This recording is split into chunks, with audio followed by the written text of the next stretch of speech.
प्यार में कोई उम्र मायने नहीं रखती है, क्योंकि जब प्यार होता है तो किसी भी उम्र पर हो सकता है।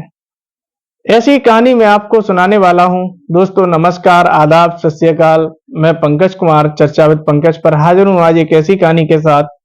दोस्तों बिहार का एक डिस्ट्रिक्ट पड़ता है, उस डिस्ट्रिक्ट का नाम है मुंगेर।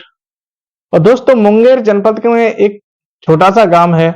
उस छोटे से गांव की एक विधवा महिला, जो कि उसका पति लगभग 4 साल पहले उसे छोड़कर गुजर जाता है। दोस्तों जब 4 साल पहले एक उसकी शादी को मैच 5 वर्ष होते हैं, 1 वर्ष ही वो अपने पति के साथ रह पाती है। उसका नाम होता है नीतू। और नीतू जो महिला होती है दोस्तों, महज उसकी शादी उसके घर वाले 16 वर्ष पर कर देते हैं।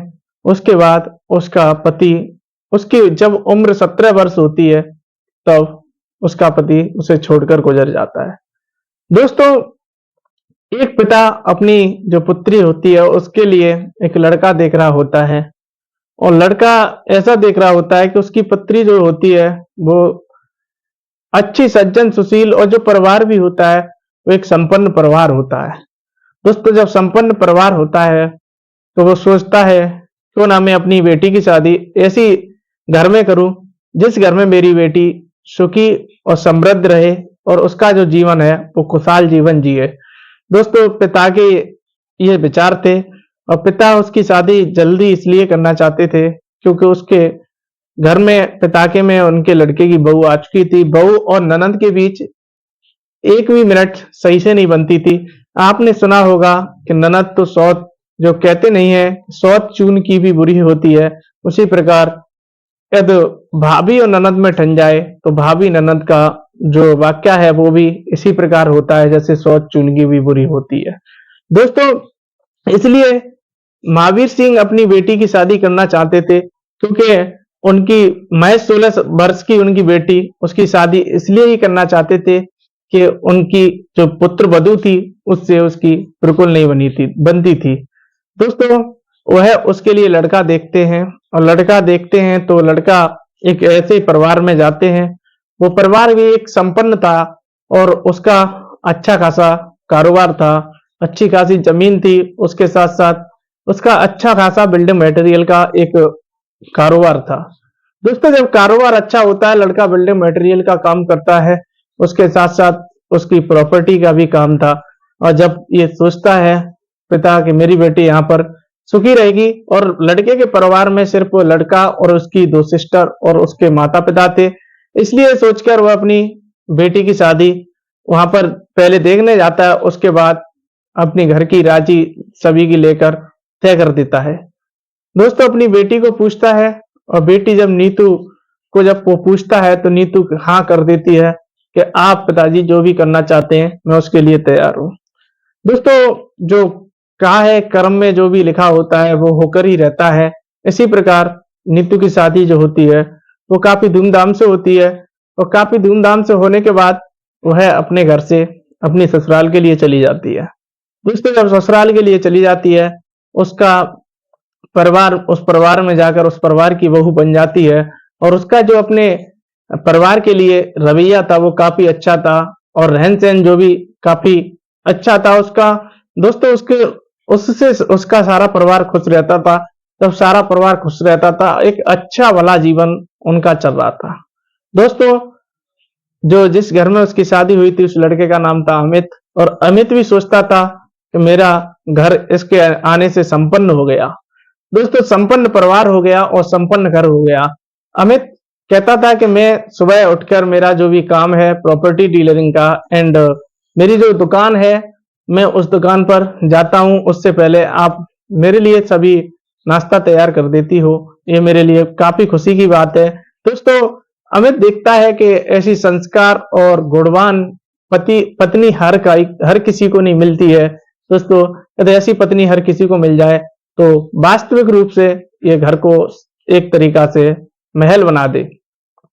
दोस्तों जब अमित के मन में ऐसे विचार चलते हैं, और नीतू भी सोचती है कि मेरा जो परिवार मिला है ऐसा परिवार हर किसी को मिले, तो कभी जीवन में ये जो तलाक का सिलसिला होता है, ये तलाक का सिलसिला और कोर्ट में दहेज प्रथा के जितने भी मुकदमा होते हैं ये मुकदमा कभी कोर्ट परिसर में चले ही नहीं और ना कभी तलाक हो।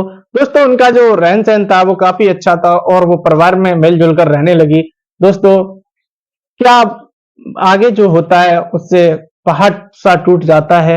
दोस्तों दोनों परिवारों के ऊपर, यदि बात करें, होली का समय होता है और नीतू अपने घर पर चली जाती है मायके में। दोस्तों जब मायके में चली जाती है तो अचानक उसके टेलीफोन पर कॉल जाती है और जब फोन पर कॉल जाती है तो एक व्यक्ति कॉल करता है।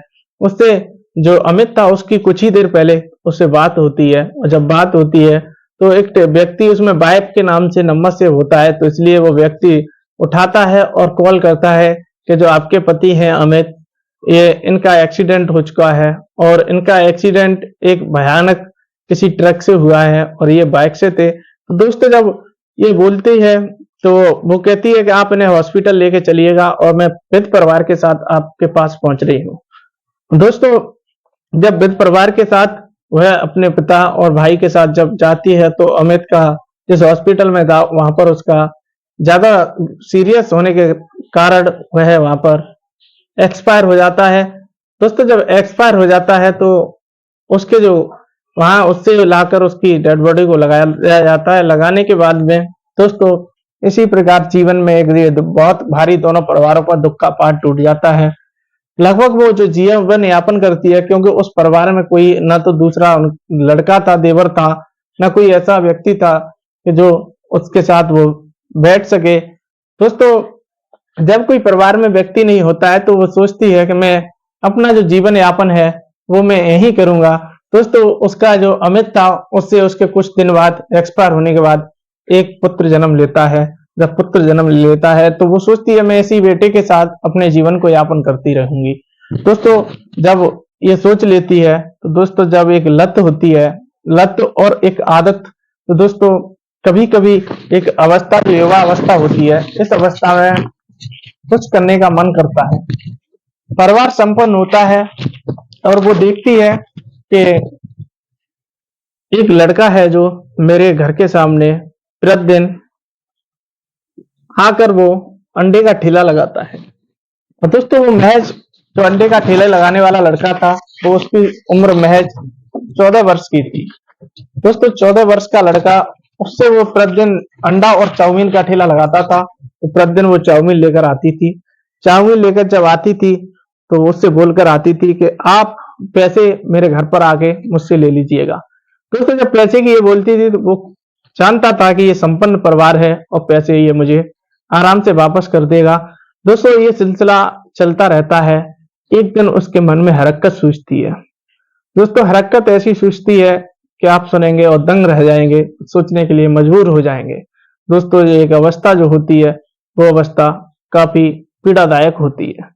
दोस्तों हरकत सूझती है तो वो उसके साथ एक्स करना चाहती है और दोस्तों उसे रूम में ले आती है।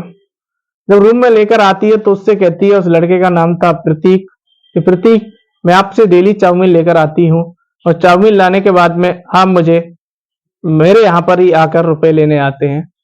जब रूम में ले जाती है तो प्रतीक कहता है कि आप ये क्या कर रही हो, मेरा और आपका जो लेवल है वो काफी, मेरा लेवल छोटा है और आपका लेवल काफी बड़ा है। एक मैं नाबालिग भी हूँ और दोस्तों और मैं एक गरीब परिवार से हूँ, आप एक अमीर परिवार से हैं। जब प्रतीक ये बोलता है तो प्रतीक से कहती है कि आप 2 से 4 हजार रुपए ले लीजिएगा और रुपए दे देती है। दोस्तों जब रुपए दे देती है, रुपए देने के बाद उसके साथ जो भी समझ सकते हैं आप करती है। करने के बाद में दोस्तों ये सिलसिला फिर रेगुलर चलता रहता है जैसे भी उसका मन करता है, क्योंकि चाउमीन लाने का जो नियम था वो एक डेली लाने का उसका नियम था। दोस्तों इस नियम के कारण उसका परिवार शक नहीं कर पाता है, क्योंकि उसका जो सामने वाला चाउमीन वाला प्रतीक था उसका आना जाना घर पर लगा रहता था, क्योंकि वह चाउमीन लेकर आता था। दोस्तों कभी वो चाउमीन खुद ले आती थी, कभी वो लड़का चाउमीन देने आता था। दोस्तों इसलिए उसका जो परिवार था वो उस पर कतई शक नहीं करता था। दोस्तों कुछ समय ऐसे ही बीतता रहता है और जब बीतता है तो कोई इस पर कतई शक नहीं करता है। और जब समय बीतता है तो कुछ दिन बाद उसे लगता है कि मैं प्रेग्नेंट हूं। दोस्तों जब प्रेग्नेंट की खबर उसे अपने मन में अंदर ही अंदर लगती है, जब अंदर ही अंदर उसे पता लगता है, तो दोस्तों एक जो अवस्था 6 से 7 माह हो जाती है तो वो कुछ कर भी नहीं सकती है, और समाज के डर से वो घर से बाहर निकलने के लिए नहीं निकलती है, क्योंकि वो समाज का जो डर होता है, आप समझ सकते हैं कि समाज का इतना बुरा डर होता है कि समाज व्यक्ति को या तो नीचता दिखा देता है और समाज ही व्यक्ति को ऊंचाइयों पर पहुंचा देता है। तो समाज के डर से घर से बाहर नहीं निकलती है, और उसके साथ जब 7 से 8 महीना गुजर जाते हैं और वो उसे बिल्कुल ये समझ में नहीं था कि ये ऐसा भी हो सकता है, क्योंकि जो लड़का था वो नाबालिग था, इसलिए उसे बिल्कुल अपने आप पर भी शक नहीं था। मगर ये पता नहीं, जब उसे अचानक पीड़ा होती है तो पीड़ा से उसे महसूस होता है, इसलिए वो जब टेस्ट कराती है तो पता चल जाता है। दोस्तों जब पता चलता है तो समाज में उसका जो उस समाज के डर से उसे बिल्कुल छुपा लेती है, और जब छुपा लेती है दोस्तों, तो छुपाने के बाद में जो होता है वो सोचने के लिए मजबूर कर देता है। दोस्तों जो वो लड़का होता है उसे एक दिन बुलाती है, और बुलाने के बाद में उससे कहती है कि आप ऐसा करें कि मैं आपके जो बच्चे की माँ बनने वाली हूँ, आप मुझसे शादी क्यों नहीं कर लेते हैं। दोस्तों जब शादी करने के लिए उससे बोलती है तो वो कहता है कि आप अमीर परिवार से हैं और मैं गरीब परिवार से हूँ। दोस्तों वो अपनी इस बात को समाज के डर से वहीं रखना चाहती है, इसलिए वो अपने सास ससुर को बताती है कि मैं इस लड़के से मैं इसे आप अपना लड़का अपना लीजिएगा और मैं इसे अपना पति अपनाने के लिए तैयार हूं। तो दोस्तों जब ये बात बोलती है तैयार हूं, तो जो लड़के के पिता होते हैं, अमित के पिता, तो अमित तो पहले ही एक्सपायर हो जाता है, वो कहते हैं कि समाज हमसे क्या कहेगा कि एक व्यक्ति जो चाउमीन का ठेला लगाता था, अंडे का ठेला लगाता था, उसे ही आपने लड़का बना लिया और उसे आपकी बहू ने अपना पति बना लिया। दोस्तों वो कहती है कि समाज आपको खाने के लिए देकर नहीं जाएगा, समाज आपको यदि आपकी जरूरतों को पूरा करने नहीं आएगा। तो जब ये समझाती है, समझाने के बाद उसके ससुर मान जाते हैं और उस लड़के से कहते हैं कि आप मेरे बेटे की तरह हो, आप ये जो आपका कारोबार है इसे बंद करके जो मेरा कारोबार है इसे संभालिएगा, और आज से आप मेरे घर के मेंबर हो, और मेंबर के साथ साथ मेरे पुत्रों, मेरी जो भी संपत्ति है उसके मालिक हो। दोस्तों वो जो लड़का होता है वो उस दिन तो अपने घर पर चला जाता है और अपने घर पर सारी हकीकत बताता है। तो एक माँ, उसकी जो माँ होती है, वो अपने पुत्र से मना करती है। मना करने के बावजूद जो उस महिला का जो उसके प्रति प्यार होता है वो उसे खींच लाता है। दोस्तों जो नाबालिग लड़का होता है वो उस विधवा महिला को प्रेग्नेंट कर देता है। दोस्तों उन दोनों को उसके जो घर वाले होते हैं उन सभी के नजरों में मंदिर में जाकर उन दोनों की शादी की जाती है। शादी करने के बाद वो परिवार हंसी खुशी से रहने लगता है। दोस्तों आप अपनी राय कमेंट बॉक्स में जरूर दें। धन्यवाद। जय हिंद।